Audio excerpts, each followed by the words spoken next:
Bonjour à tous, j'espère que vous allez bien. Aujourd'hui, nous allons parler sur l'acompte, un acompte sur salaire. Nous allons voir dans la deuxième partie un exemple sur un bulletin de paie que je vais faire sur un tableau Excel pour voir comment ça se matérialise et comment ça se traite sur un bulletin de paie. L'acompte, c'est un élément qui revient souvent dans les entreprises. Je vais commencer d'abord par l'expliquer. C'est quoi un acompte? Un acompte, ça correspond au paiement anticipé de tout ou une partie du salaire dû pour le travail en cours. Le principe de l'acompte suppose que ce montant ne dépasse pas la rémunération acquise en contrepartie du travail effectivement accompli à la date où il est demandé par le salarié. Par exemple, un salarié qui gagne 2000 €, il ne peut pas, par exemple, le premier du mois, demander un acompte de 1000 €, 500 €, parce qu'il n'a pas encore acquis cette somme-là, ce salaire-là. Quelle est la différence avec une avance sur salaire?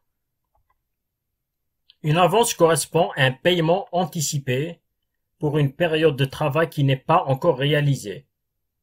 Cette fois-ci, il y a une anticipation sur le futur travail. Comme je l'ai dit, un salarié au début du mois, le premier du mois, alors qu'il n'a pas encore bien avancé dans le mois, demande à son employeur 500 €, qui lui verse 500 €. 500 € là, c'était une avance, ce n'est pas un acompte, parce qu'il ne les a pas encore acquis. Mais si, par exemple, le 10 du mois, imaginons que il a travaillé pour un salaire net d'habitude de 1500 € et le 10 du mois, il a demandé 500 € d'acompte. Là, ça va être considéré comme un acompte parce que il les a acquis. Il a travaillé pendant les 10 jours-là et les 10 jours-là, ça correspond à 500 € ou plus.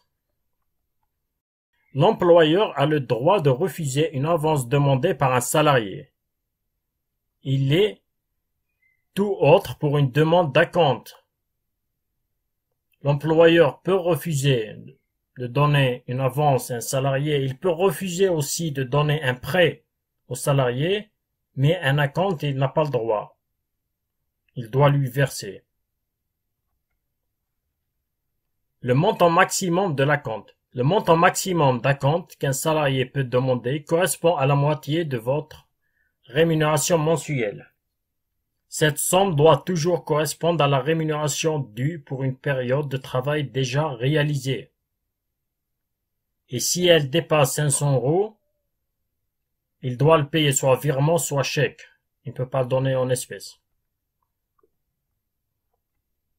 Et maintenant, dans cette deuxième partie, nous allons voir un exemple d'un bulletin de paye avec un acompte. Pour cela, voici les données. Nous avons une salariée mensualisée qui reçoit une rémunération de 2200 brut chaque mois. Au mois de juin, elle demande à son employeur de bénéficier d'un acompte sur salaire. Et son employeur lui verse le 15 juin un acompte de 500 €.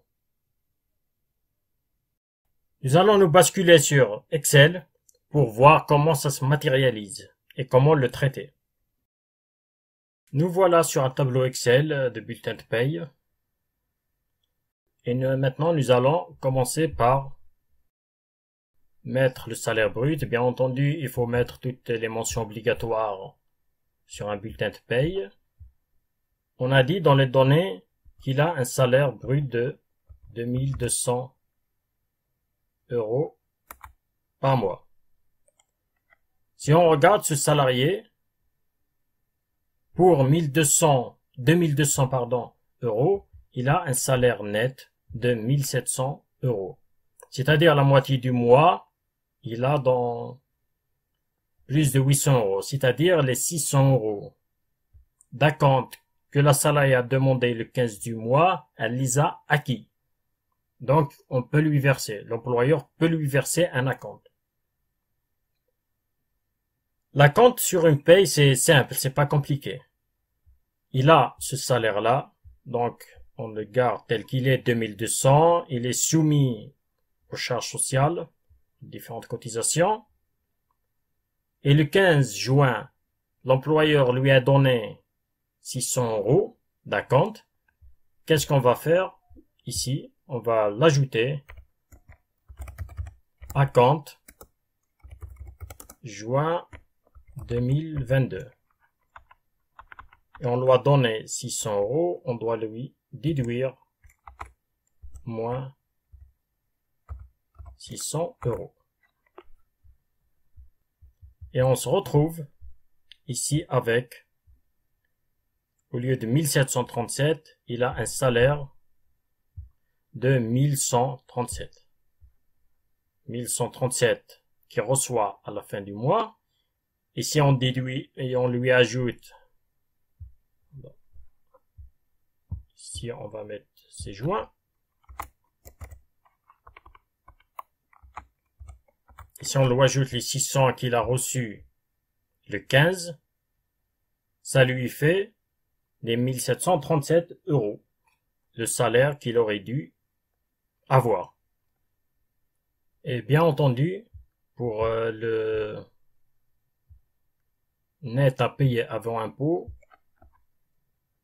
on doit lui rajouter les 6, on doit lui déduire les 1600.